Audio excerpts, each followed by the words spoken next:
The assignments covered and which will be detailed in this viewing are admissible as evidence of the Minister of Justice's accomplishments in 2023.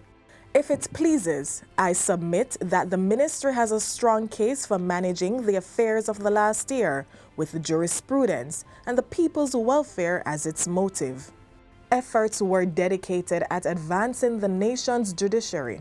The court has definitely become more efficient and more sustained over time. Advocating for legislative agendas to take precedence. I would like to engage and embrace as many of our citizens as we promote justice for peace and harmony. And enhancing the effectiveness of alternative dispute resolution. We want Jamaica to be a mediation center. We'll now assess in detail the Minister's record for 2023.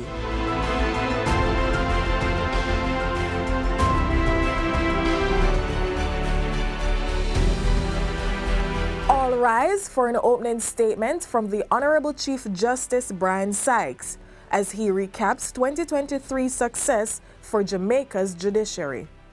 The major achievement is the maintenance of the backlog-free status of the parish courts and the sustained improvement of both the Supreme Court and the Court of Appeal.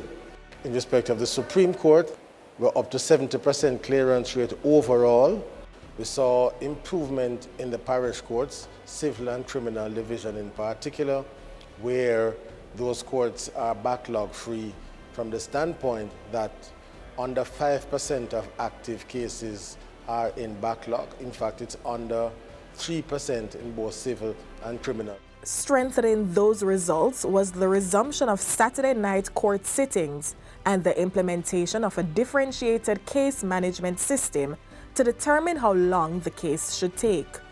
It has been introduced in respect of the criminal cases in the parish court system, and so far we have been able to reduce the time that cases take through the parish courts. The Court of Appeal has implemented it, and they are going to be doing further reforms in the coming term.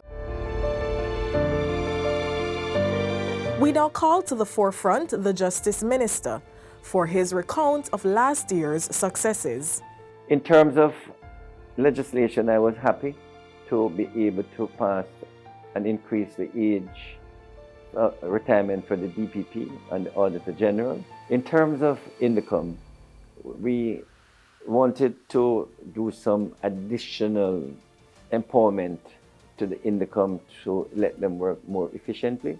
One area that is in the Parliament now is to grant immunity for those cases that they should not have prosecuted. We assisted the Transport Ministry and the Ministry of National Security with the road traffic. It has been a problem. Further legislative action in 2023 included approval of the bill to facilitate electronic signatures in the court, commencing debate on the Independent Commission of Investigations Amendment Bill, and tabling bills for the Offences Against the Person Amendment Act 2023 and Criminal Justice Administration Amendment Act 2023. But I submit even more was done. Minister? We did a fair amount of renovation of the courthouses.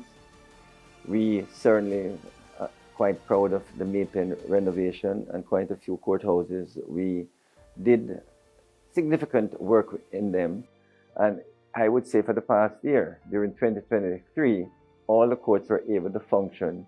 And we completed the offices of the Director of Public Prosecution. Support was also given to the area of dispute resolution. Let's examine the evidence. We were able to train an additional several thousand restorative justice facilitators.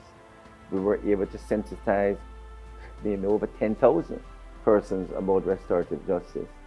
And to further bolster those restorative justice efforts, the ministry opened a social justice division for children.